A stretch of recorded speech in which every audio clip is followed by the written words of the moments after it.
Urwego rwo gusigasira amateka aganira ku muco nyarwanda n'ahantu nyaburanga, jya uganira n'abasaza yatangiriye ku bushakashatsi bw'ahantu nyaburanga hari ingoro y'umwami Ruganzu Ndoli wa kabiri mu majyepfo y'u Rwanda mu karere ka Ruhango kuri Nkuru. Jya uganira n'abasaza, izifashisha abashesha akanguhe n'abantu bose bazi kurebera hamwe igikuru bijyanye n'umuco nyarwanda mu rwego rw'ubuntu no kurebera hamwe amateka meza y'abantu b'abanyamutima. Ni muri urwo rwego jya uganira n'abasaza ikoramo. Jya uganira n'abasaza, ibirango byayo ni inkoni, ikondera n'ingoma.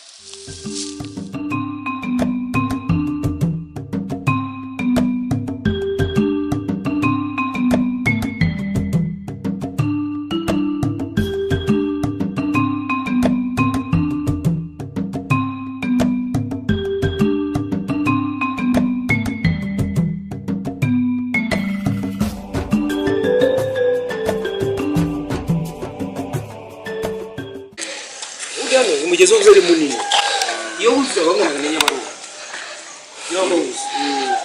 ariko n'amazi yaribaga shiti ikomeye cyane nawe baterekera Ruganzu baterekera Ruganzu rwose bashyire ku mwete rengibi bakarabwira uwamuremye kugira ngo komeza kugende neza. Yego rwose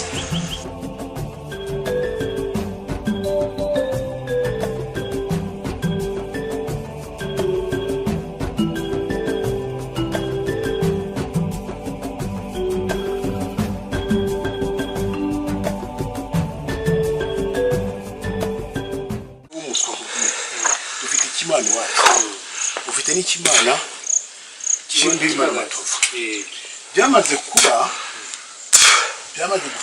byaratukuritse ku buryo abantu basigaye basasamo bakajya gusengeramo.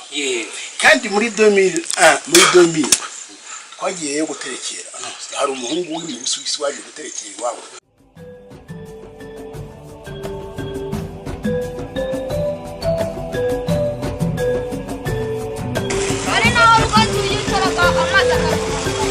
Kwiyuhagira azi pisine ni hano afite na metero nk'umunani hasi bano bana bajyamo